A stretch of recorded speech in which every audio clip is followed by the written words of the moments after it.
las cosas. Te rogamos por la predicación de esta noche, te pedimos por nuestros corazones para que respondan en obediencia a tu verdad. En Cristo Jesús. Amén y amén.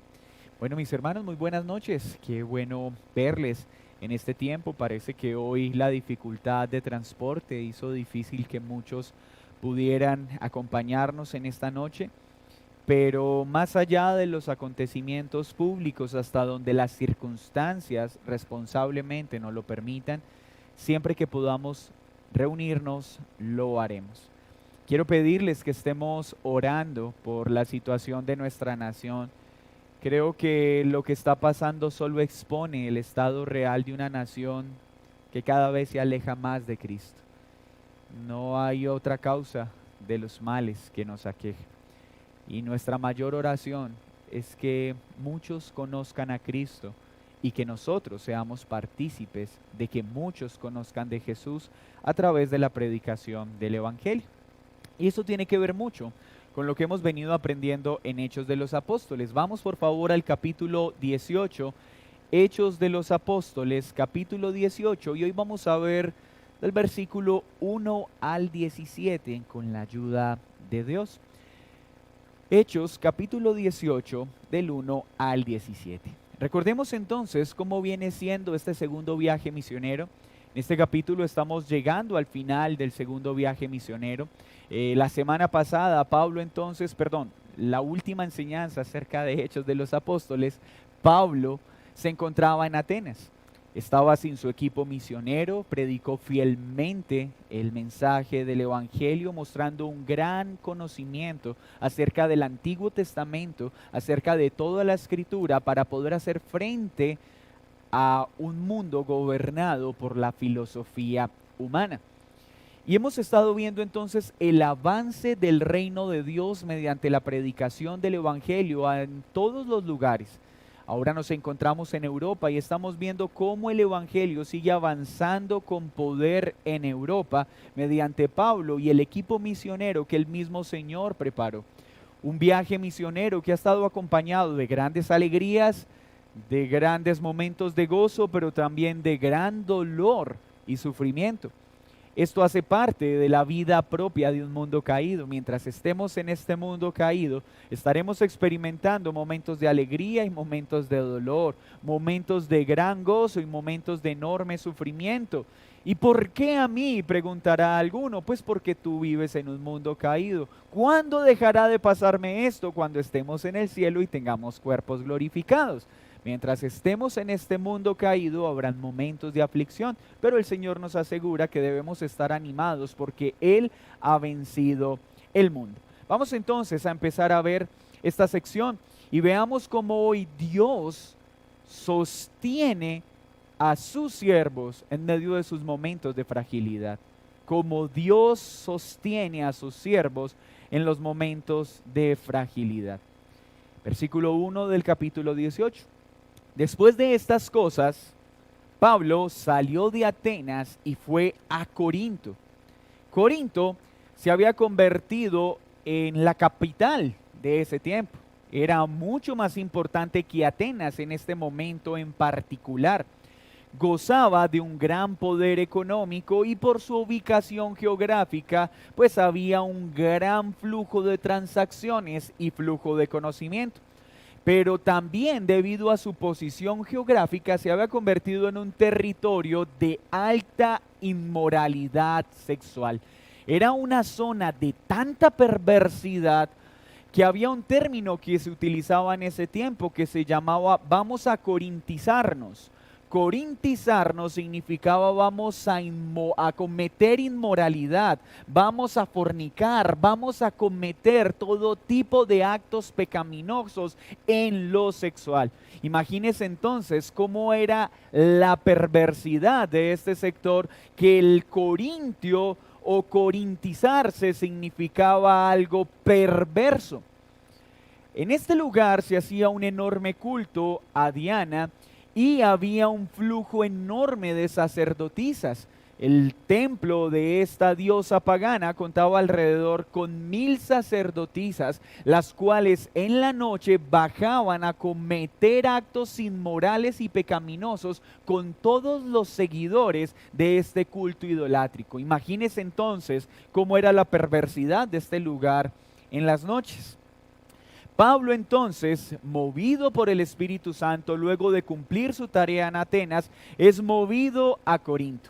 Y notemos en primera medida algo importante: la providencia de Dios garantizando el avance de su reino. Pablo se mueve a un lugar que no es muy conocido del todo, un lugar de mucha maldad. Pablo ya viene sufriendo grandes azotes en su cuerpo por causa de la predicación del Evangelio. Y ahora que llega a Corinto, se encuentra con un lugar más aterrador que Atenas. Pues Atenas, aunque estaba consumido por las ideologías y las filosofías propias de los hombres, hacía un gran culto en algún sentido en la moral del hombre. Pero acá nos encontramos en un lugar de excesos y desenfrenos. Piense por un momento en el corazón de este valiente siervo de Dios al llegar a un entorno tan hostil y de tanta maldad. Pero como Dios siempre garantiza el cuidado, el sustento de sus siervos y el avance de su reino, mire lo que sucede al llegar a Corinto. No fue una casualidad, fue una providencia de Dios. Versículo 2. Y halló a un judío llamado Aquila, natural del Ponto y recién venido de Italia con Priscila su mujer, por cuanto Claudio había mandado que todos los judíos saliesen de Roma. Miren cómo es la providencia de Dios. En Roma estaban expulsando tanto a cristianos y a judíos por causa de las revueltas que se estaban generando por causa de la fe y la doctrina en ese entorno. Y hay una pareja que es expulsada y viaja particularmente ¿a dónde? A Corinto, ¿cierto? Y por la providencia del Señor, no por accidente, se encuentran con Pablo. Mis hermanos, siempre que el Señor está dirigiendo la extensión de su reino, Él siempre organizará todas las piezas de manera que su propósito se cumpla. Así como cuando el pueblo de Israel salió del exilio para reconstruir el templo en el de Esdras, ¿qué hizo Dios providencialmente? Movió el corazón del rey para dar la provisión necesaria para hacer la reconstrucción del templo. El Señor siempre mueve los corazones y usa las circunstancias para su propósito. ¿O qué? De aquel momento en que viajó a causar la libertad del endemoniado gadareno. ¿Por qué viajó solo a uno? Pues con la conversión del gadareno y al impedir que se fuera con él, el gadareno se convirtió en el gran evangelista de Gadara y Gadara se convirtió en el centro de cuidado de todos los cristianos que huyeron en el año 70 en la destrucción del templo. Quiere decir que Cristo, cuando liberó al gadareno, ya estaba preparando todo para su pueblo que sufriría en el año 70 y fueran bien recibidos por sus hermanos en Gadara. Esta es una situación similar. Todo lo que estaba sucediendo en Roma estaba obrando para bien, para que en la providencia del Señor esa tensión en Roma movilizara una pareja que iba a servir de sustento a Pablo en la predicación del Evangelio. Qué hermoso es nuestro Dios. ¿Cómo organiza todas las cosas, aunque a veces no las podemos entender, para que al final siempre se cumpla su propósito? Mis hermanos, hay cosas alrededor que no entendemos. Hay cosas que pasan en nuestra salud, que pasan en nuestro trabajo, que pasan en nuestra vida, que son incomprensibles. Pero cuando vemos la palabra de Dios, sabemos una cosa: Dios gobierna sobre ellas y en su providencia todo es para bien. Particularmente en esta historia, ¿para bien de quién? ¿De Pablo? No, para bien de la extensión del Evangelio a través de Pablo. Fue a ellos, versículo 3, y como era del mismo oficio, se quedó con ellos. O sea que se conocieron por causa de la religión. No, se conocieron por causa del oficio de Pablo. Trabajaban en el mismo oficio, en el oficio de hacer tiendas. Pablo era conocedor de la elaboración de tiendas, porque recuerden que los miembros del Sanedrín debían conocer algún oficio y alguna actividad para que en el momento en que emprendieran alguna actividad misionera pudieran sustentarse a través de una actividad mientras podían ser sostenidos o sustentados por el pueblo. Pablo, a pesar de que era apóstol del Señor Jesucristo en la primera fase de su ministerio y gran tiempo en medio de sus viajes, se sustentaba a través del trabajo de sus manos. Y esto nos demuestra que en muchas ocasiones en el proceso del establecimiento de la iglesia, en el establecimiento de iglesias locales y en el ejercicio misionero, en algunas fases de las iglesias vamos a tener que tener ministros que son bivocacionales, porque una iglesia que apenas está empezando difícilmente puede sostener completamente a un pastor. Pero vamos a ver por el mismo texto que el Señor organiza todo de tal forma que llegue un momento en que sus siervos puedan ocuparse plenamente de la predicación de la palabra y vivir dignamente, no con los excesos propios que hoy se promueven en nombre de Dios. Entonces trabajaban juntos porque hacían tiendas, versículo 4, y discutían en la sinagoga todos los días de reposo y persuadía a judíos y griegos. No tenemos a un Pablo que está: Señor, pero ¿por qué me haces trabajar toda la semana para luego tener que ir a enseñar el sábado en la sinagoga? ¿Acaso no tienes compasión de mí? No, con alegría trabajaba, pero con alegría cumplía con su labor misionero. Y vemos a Pablo de rodillas: oh Señor, envía una provisión abundante para que yo no tenga que cometer este flagelo de trabajar con mis manos y dedicarme de lleno a tu palabra. No, el tiempo que tenía que trabajar lo hacía con alegría, y cuando tenía que servir al Señor lo hacía con alegría. Cuando tenemos que ser siervos bivocacionales, no debemos ver las actividades propias de nuestro trabajo como una carga o un impedimento para nuestra vida espiritual, porque no se oponen, se complementan. Ningún ministro debe ver como una carga esa fase de su vida en la que tiene que ser bivocacional.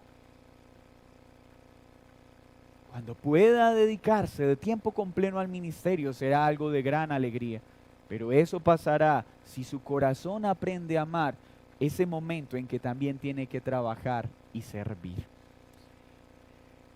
Así que Pablo iba, como ya lo había enseñado, ¿a dónde? A las sinagogas. Siempre iba primero a los judíos y dice que iba todos los días. Hablaba a judíos y a griegos, ya lo aprendimos, griegos que adoptaban las prácticas judías o piadosos que tenían afinidad con ciertas prácticas sin judaizarse completamente. Versículo 5, y acá empieza algo importante. Tenemos entonces a Pablo disfrutando de la providencia de Dios en un momento de su ministerio donde estaba solo. Dios envía a Aquila y Priscila para asistirlo y ayudarlo en esta fase de soledad. Pero luego llega el equipo misionero. Luego llega ¿quién? Silas y Timoteo, que se habían quedado en el viaje para ocuparse de las iglesias que ya habían establecido. Vinieron de Macedonia y Pablo estaba entregado por entero a la predicación de la palabra. ¿Qué sucedió acá?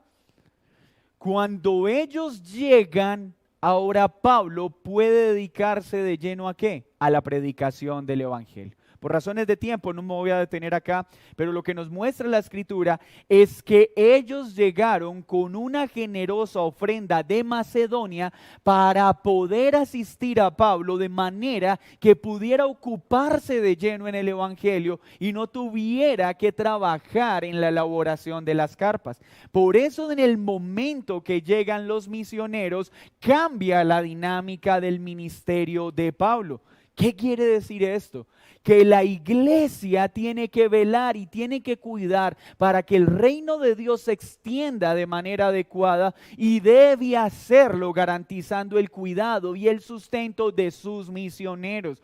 Mis hermanos, rogamos que como iglesia podamos enviar pronto muchos misioneros a muchos lugares, pero no solo enviarlos de tal manera que por un tiempo puedan tener una actividad bivocacional, pero que la iglesia trabaje para que puedan luego ser sostenidos y cuidados de tal forma que puedan dedicarse de lleno a la predicación del evangelio. Y eso es un acto de amor, porque el obrero es digno de su salario. Pero mis hermanos, por causa del tiempo en el que nos encontramos, es necesario aclarar a lo que la Escritura dice, que el obrero es digno de su salario. Los misioneros son dignos de tener un sustento para poder cuidar de sus familias. Pero no tiene ninguna coherencia que hoy los pastores sean los más ricos de las iglesias, los más ricos de sus ciudades, los más ricos de sus países a través del nombre de Cristo. Eso no es un servicio a Dios, eso es ser mercaderes de la fe. El obrero es digno de su salario, pero un misionero, un siervo de Dios, no debe estar usando la fe para enriquecer sus bolsillos. Pero tampoco podemos caer en esa idea vergonzante de que el ministerio pastoral es un voto de pobreza, donde el ministro no tiene ni siquiera con qué suplir sus necesidades básicas.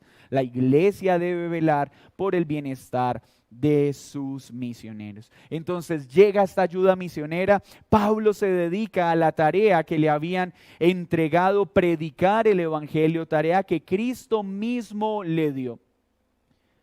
¿Qué debería ocasionar esto? Ya no lo tenemos predicando solo los sábados. Ahora lo tenemos predicando todos los días. A Pablo, apóstol de Jesucristo, un hombre con las mejores credenciales. ¿Qué debería producir esto? La transformación de todo este lugar. Pero sabemos, como lo hemos aprendido, que la salvación no la dan las credenciales de un hombre, sino la obra milagrosa de Cristo. ¿Qué sucedió? Ahora que tenía más tiempo, en lugar de encontrar mayor aceptación, ahora aparece una mayor oposición. Versículo 6. Pero oponiéndose y blasfemando estos, les dijo, sacudiéndose los vestidos, vuestra sangre sea vuestra propia cabeza. Yo limpio. Desde ahora me iré a los gentiles. Y saliendo de allí se fue a la casa de uno llamado Justo, temeroso de Dios, la cual estaba junto a la sinagoga. ¿Qué sucede en esta parte? ¿No debería haber una respuesta afable? No. Nos encontramos con un pueblo obstinado, con un pueblo rebelde que se opone a la predicación eficaz de Pablo. ¿Pero qué hace Pablo? Hace lo que su maestro le enseñó, sacudió su capa para simbolizar ¿qué? Su rompimiento con los judíos. No quiere decir que Pablo no volvió a hablarle a los judíos. Lo que quiere decir es que está emitiendo una sentencia a esta audiencia a la que se está dirigiendo. Jesús les había enseñado que cuando fueran a un lugar a predicar y no los escucharan, debían sacudir sus pies en señal de juicio para aquellas personas que no los querían escuchar, dando sentencia de que habían despreciado el mensaje de Cristo. Y Pablo, ¿cómo explica su acción? Les dice, sea su sangre sobre sus cabezas. Pablo les está diciendo algo claro. Yo soy libre de culpa. He obedecido a mi Señor. He mostrado el amor que les tengo como pueblo, como mi pueblo. Pero soy libre de culpa porque ustedes no quieren escucharme. ¿Y saben qué referencia bíblica podemos encontrar con las palabras de Pablo? Mire lo que dice Ezequiel 33:4. Cualquiera que oyere el sonido de la trompeta y no se apercibiere, y viniendo la espada lo hiriere, su sangre será sobre su cabeza. ¿Qué es lo que Pablo estaba haciendo? Lo mismo que hizo Jesús, lo mismo que hizo Juan el Bautista, lo mismo que hicieron todos los profetas, tocar la trompeta con fuerza, arrepiéntanse de sus pecados. He aquí al Mesías, al Salvador, al Cristo, al único que murió y resucitó de la muerte. Tocaron la trompeta con fuerza y quedaron libres de culpa. Pero este pueblo obstinado, en lugar de atender el sonido de la trompeta, siguieron avanzando de manera necia, enceguecidos por sus deseos pecaminosos. Mis hermanos, como iglesia, bajo la enseñanza de Pablo y de los apóstoles, cimentados en la piedra angular que es Cristo, nosotros somos las trompetas de este tiempo. Y el sonido que comunicamos es el Evangelio de Jesucristo. Y cuando predicamos el Evangelio, nuestro anhelo es que todos crean para salvación. Pero a la vez hacemos que las personas sean inexcusables. Porque al escuchar la trompeta y no atender la advertencia, si mueren, no tendrán excusa delante de Dios. Porque habrán escogido las tinieblas antes que la luz. Que seamos trompetas en este tiempo, predicando fielmente el Evangelio, advirtiendo a los hombres que vengan a Cristo. Así que Pablo, con un corazón piadoso, pero también siendo claro en el Evangelio, les dice: yo he hecho mi parte. Ahora ustedes son responsables de sus vidas delante de Dios. Ustedes se consideran libres de culpa, mas yo les he dejado claro que ustedes están bajo la ira de un Dios santo y necesitan a Cristo el Cordero para ser librados de este día temible. Pablo entonces ahora se dirige una vez más a los gentiles de Corinto. Esto ya había pasado en Antioquía de Pisidia. Pablo abandona la sinagoga local, va a los gentiles, predica el Evangelio. Y esto sucedió en todos sus espacios. ¿Saben esto que nos enseña también? Pablo, como siervo de Dios, nos muestra cuán pacientes, cuán humildes debemos ser para predicar el Evangelio las veces que sea necesario, aun a aquellas personas que muchas veces lo desprecian. Pablo no llegaba a un lugar y decía: yo no voy a perder el tiempo con los judíos, pues ya sé lo que van a hacer. No, él siempre los veía con misericordia. Aunque veía un pueblo terco, siempre se acercaba con la esperanza de que alguno creyera en el Evangelio, porque le dolía ese pueblo. Sabía las consecuencias de despreciar el sonido de la trompeta. Así debe ser nuestro corazón. Claro que cuando miramos alrededor parecen haber corazones tercos, endurecidos, que la mayoría de veces no quieren escuchar. Pero en lugar de atemorizarnos y paralizarnos, deberíamos mirarlos con misericordia y paciencia y predicarles el Evangelio con la esperanza de que alguno crea. Pero miren lo que sucede en este siervo de Dios. En medio de su trabajo misionero, aparece un sentimiento que no se describe de forma explícita en las secciones anteriores. Miren lo que dice. Versículo 9. Entonces el Señor dijo a Pablo en una visión de noche: no temas, sino que habla. ¿Por qué lo dice? No temas, habla y no calles, porque yo estoy contigo y ninguno pondrá sobre ti la mano para hacerte mal, porque yo tengo mucho pueblo en esta ciudad. Y se detuvo allí 1 año y 6 meses enseñando la palabra de Dios. ¿Notan cada vez que el Señor se acerca a uno de sus siervos para decirle no temas? ¿Por qué lo dice? Porque hay temor. Este es un momento de fragilidad en el ministerio de Pablo. Por eso empezaba diciendo que vamos a ver cómo Dios sustenta a sus siervos en sus momentos de fragilidad.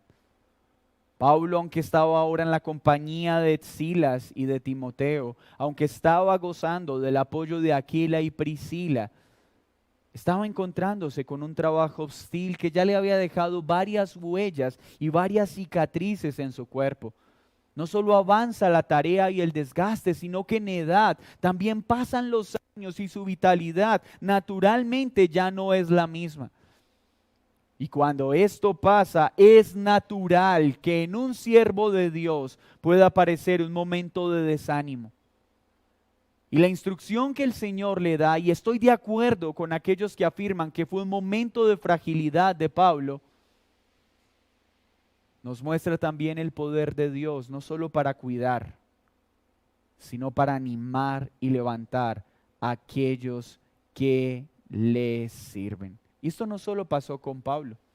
Recuerde lo que dice Josué 1:9. Léalo conmigo, por favor. Josué 1:9. Mira que te mando que te esfuerces y seas valiente. No temas ni desmayes, porque Jehová tu Dios estará contigo en donde quiera que vayas. Ay, mis hermanos, cuánto debemos estar atentos a la vida de los misioneros y de aquellos que el Señor ha llamado a la predicación del Evangelio. Ellos tienen momentos de fragilidad, tienen momentos de debilidad, tenemos momentos difíciles. Pero ¿qué hace el Señor en ellos? Siempre anima a su pueblo y los llama a no temer, a confiar en Él. Siempre garantiza que sus siervos, no solo su obra misionera, sino sus siervos gozan del cuidado y la compañía de Dios. Isaías también vivió algo similar. Isaías 41:10 le dice Dios a Isaías: no temas, porque yo estoy contigo, no desmayes, porque yo soy tu Dios que te esfuerzo, siempre te ayudaré, siempre te sustentaré con la diestra de mi justicia.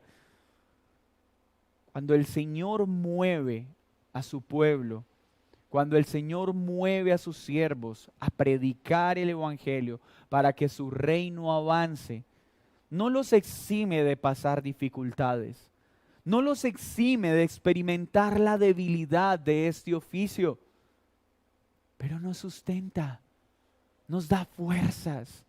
Sí, mi hermano, cuando tú también empieces a predicar el Evangelio, habrán momentos de alegría. Algunos creerán, se convertirán, se bautizarán, otros se burlarán de ti, otros te harán mucho daño. Unos que hoy dicen amarte, mañana te odiarán. Y querrás correr, querrás decir: Señor, entonces ya no le comparto a nadie. Pero el Señor una y otra vez vendrá a sus siervos y les dirá: no temas, no calles. No temas, no calles.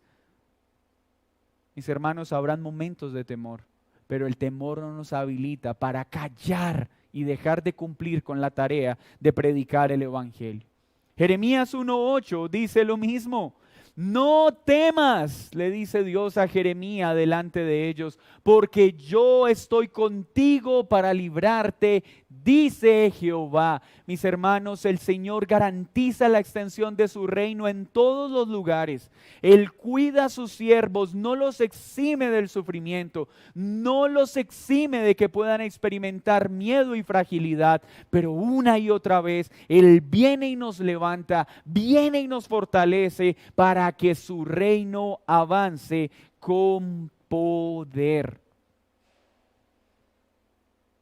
No tengas miedo, no calles, habla el Evangelio. Pero luego le dice algo hermoso: yo tengo mucha gente en ese pueblo. ¿Pero cómo? ¿Cómo si recientemente está llegando el Evangelio a este lugar? Pues mis hermanos, Dios había enviado a Pablo a este lugar porque allí ya tenía un pueblo numeroso que había escogido desde antes de la fundación del mundo para que creyese. Dios le está diciendo a Pablo, no temas, que el evangelio dará fruto en este lugar porque aquí hay pueblo mío y por eso te he traído. Siempre que el Señor mueve a sus siervos, lo hace así sea por uno de su pueblo. Si algún día tú eres enviado a las misiones y en un ministerio de 10, 20 años solo se convierte uno, dale gloria a Dios porque te usó a ti para la salvación de uno de su pueblo. Tenemos que sacarnos esa mentalidad de masa y multitud del evangelicalismo moderno. Pareciese que en este tiempo el avance del reino se mide por el número de personas que van a una iglesia. No. Mis hermanos, si en nuestro trabajo misionero uno solo se cree, uno solo se salva, podemos decir, fue efectivo mi ministerio, cumplió con el propósito que Dios me asignó, pero es que solo se salvó uno se salvó. La eficacia de nuestro ministerio jamás debe medirse por números o por multitudes. Algunos podrán tener en su historial que muchos creyeron, otros tal vez serán unos cuantos, pero así sea uno, habrá valido la pena. Qué alegría decir que al menos uno creyó por la predicación del evangelio a través de estos pobres vasos de barro. No busquemos la multitud, busquemos ser fieles a lo que el Señor ordena, porque algunos creerán, pero otros quedarán inexcusables, porque seremos usados para mostrarles que la trompeta vino a advertirles y la despreciaron. Hermanos, la predicación del evangelio es una espada de doble filo, a unos para salvación, pero a otros simplemente para dejarlos inexcusables delante de Dios, porque dirán, es que a mí nadie me predicó. Sí, yo envié una trompeta.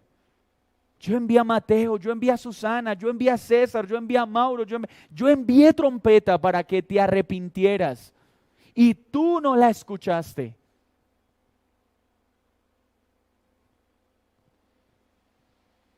Jesús también lo enseñó. Juan 16:33. Estas cosas os he hablado para que en mí tengáis paz. En este mundo tendréis aflicciones, pero confiad. Yo he vencido al mundo. ¿Quién dijo que el cristianismo promete no aflicción?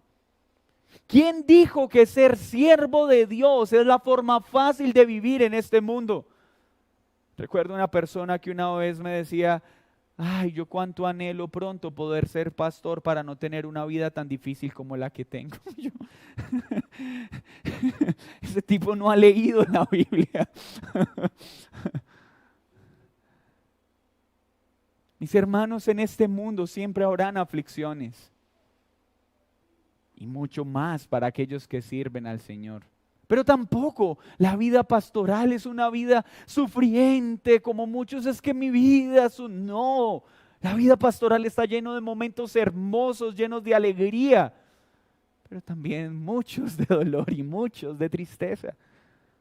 Pero es hermoso este oficio, es hermoso servir en las misiones. Es hermoso ver los ojos de un niño cuando escucha por primera vez el evangelio y su corazón es traspasado. Es hermoso ver un hombre que era adúltero y pervertido y al creer en la escritura ahora goza de serle fiel a su esposa. Es maravilloso ver un hombre que era esclavo de las drogas, de los desenfrenos de este mundo, hoy levantando sus manos al cielo. ¡Qué gran alegría es esta! No hay otra cosa en este mundo que produzca tal gozo. Por eso es un oficio hermoso. Ser misionero, pastor, maestro, es algo maravilloso. Y Dios cumplió su palabra. Pablo estuvo 1 año y medio predicando allí. Aunque el pueblo estaba tenso, estaba turbado, había inmoralidad, había perversidad, lo que el Señor promete, lo cumple. Dios cumple sus promesas. Pero miren lo que sigue en el versículo 12.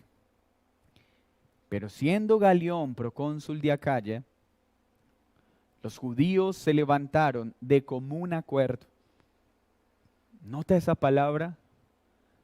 Estaban unidos, tenían todo en común en este tema. Expulsar a Pablo, dañar a Pablo. Después de 1 año y medio de predicación, de 1 año y medio haciendo sonar la trompeta con fuerza en este lugar, este pueblo seguía mostrando cuán duro es el corazón del hombre. Así que lo llevan al tribunal diciendo, este persuade a los hombres a honrar a Dios contra la ley. Y al comenzar Pablo a hablar, Galión dijo a los judíos, si fuera algún agravio o algún crimen enorme, oh judíos, conforme a derecho, yo os toleraría.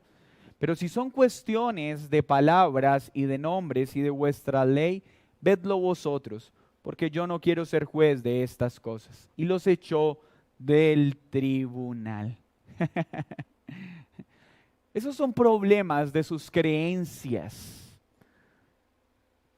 Eso tiene que ver con los asuntos de sus palabras y sus pensamientos. No me compete a mí enredarme en ellos. Ni siquiera dejó hablar a Pablo.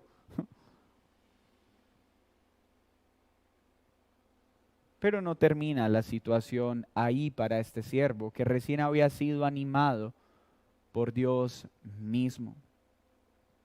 Entonces, versículo 17, todos los griegos apoderándose de Sóstenes, principal de la sinagoga, le golpeaban delante del tribunal, pero a Galión nada se le daba de hecho. Parece ser que el encargado de presentar el caso era Sóstenes, y al ver que no lo presentó con la eficacia esperada, entonces se llenaron de enojo contra él y empezaron a golpearle.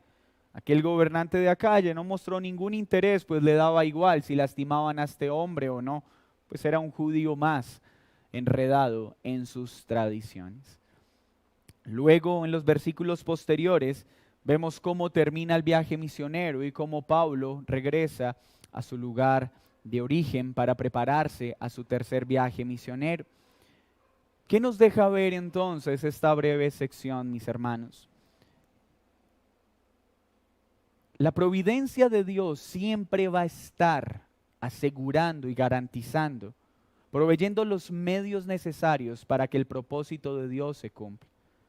Recuerden que el decreto o el propósito de Dios es lo que Dios ha determinado que suceda. Y la providencia son los medios que Dios usa para cumplir ese propósito. Acá vemos cómo Dios siempre en su providencia tiene pueblo y garantiza y asegura que sus siervos débiles y frágiles, que pueden llegar a atemorizarse a pesar de ellos, puedan cumplir con la tarea que el Señor ha comisionado. Gloria a Dios por eso. Porque a pesar de nuestra debilidad, el Señor siempre hará con nosotros lo que se propuso desde antes que existiéramos. No podremos entorpecer lo que Él ya determinó que haríamos. Y lo haremos eficazmente. Discrepo de esos discursos motivacionales. Es que tú eres las manos de Dios en esta tierra y si tú no haces tu parte, entonces esa parte del propósito de Dios quedará inconclusa. Jamás, jamás. Tú y yo no podremos obstruir el plan de Dios y lo que Dios ha determinado hacer con nosotros lo hará.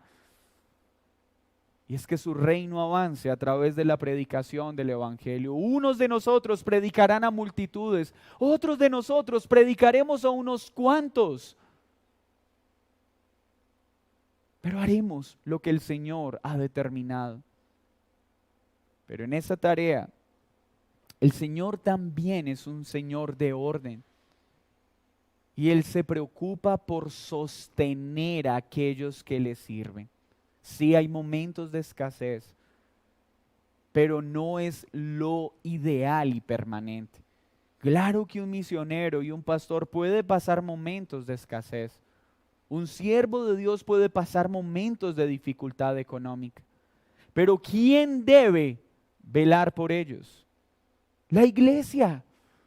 La iglesia siempre debe anhelar poder sostener a sus ancianos, poder sostener adecuadamente a los siervos que Dios provee para la predicación del evangelio. Y esto debe hacerse con amor, pero nunca de manera ilegítima. Además, aparte de mostrar que es la iglesia la que debe cuidar y sostener a los siervos, vemos que estos afrontan momentos de debilidad. Y tenemos que estar como iglesia para recordarle las palabras que Dios le dijo a Josué, que le dijo a Isaías, que le dijo a Jeremías. Ustedes, yo, tendremos que correr rápidamente a levantar los brazos de nuestro hermano y decirle, no temas, no calles, no te detengas en la labor que el Señor te ha comisionado, porque el Señor está contigo. Hasta aquí te ha traído y lo seguirá haciendo. No temas, no calles. ¿Saben por qué? Porque una de las primeras cosas que el temor produce es callarnos. Nos paraliza. Pero el Señor siempre tomará aún a sus siervos en momentos de debilidad, los animará y los consolará eficazmente por su palabra. ¿Descalificó a Pablo por sentir miedo? ¿Descalificó a Pablo por sentirse débil para cumplir su tarea? De ninguna manera. Nunca veremos a Dios, ¡ah, qué pereza este! Más bien lo quito y pongo otro. Así procedemos nosotros, ¿cierto? Así funcionan las empresas en este mundo. Este no me sirve, lo quito y pongo otro. La empresa de Dios no funciona de esa forma. Él no se deshace de nosotros cuando pecamos, pero nos cincela y trata ese pecado para que no sigamos siendo los mismos. Pero lo hace sosteniéndonos, animándonos, consolándonos, para que sigamos en la tarea que nos ha sido asignada. Muchos creerán, muchos no lo harán, pero el reino de Dios seguirá avanzando con poder. Y siempre habrá un pueblo que se una para hacer mal. Siempre, iglesia. Siempre habrán muchos que se pongan de acuerdo para levantarse en contra de la predicación del evangelio. Y esto no nos debe tomar por sorpresa, porque estamos en un tiempo peligroso donde esto va a ser más común de lo que queremos. Así que alabemos a este Dios maravilloso que asegura que su reino seguirá extendiéndose a pesar de usar frágiles hombres, pero hombres que Él mismo sustenta y anima. Vas a sentir miedo, vas a querer callar, vas a querer huir, pero en esos momentos recordarás que Dios sostiene a los suyos para que permanezcan firmes hasta el fin. No nos desanimemos cuando muchos se unan para estar en nuestra contra. Confiemos en Dios y estemos el tiempo que Él indique, en el lugar que Él indique, haciendo lo que Él ordena, pero también prestos para salir cuando Él así lo solicite. Señor, muchas gracias por mostrar cómo cada cosa encaja perfectamente en tu propósito. Cómo un momento de tensión en Roma se convirtió en una provisión de ánimo y cuidado para Pablo a través de Aquila y Priscila.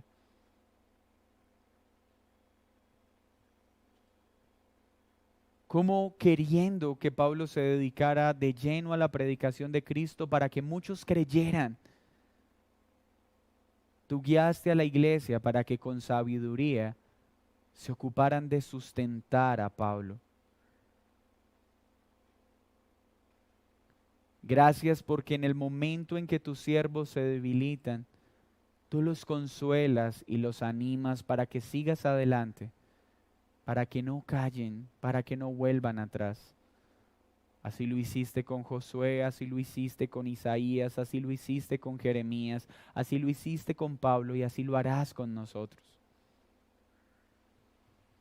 Que nuestro gozo no esté en los números, sino en la alegría de hacer lo que nos mandas, predicar tu palabra. Rogamos que muchos crean, pero también sabemos que muchos despreciarán la voz de trompeta que los llama a arrepentimiento y a seguir a Cristo. Ayúdanos a hacer esas trompetas en esta ciudad, en este tiempo y en esta generación, deseando que muchos crean. Así como observamos en esta enseñanza, que un líder de la sinagoga junto a su familia creyeron, que muchos se bautizaron, porque sin importar que se levanten enemigos, muchos seguirán siendo añadidos a tu cuerpo. En el nombre de Jesús, amén y amén.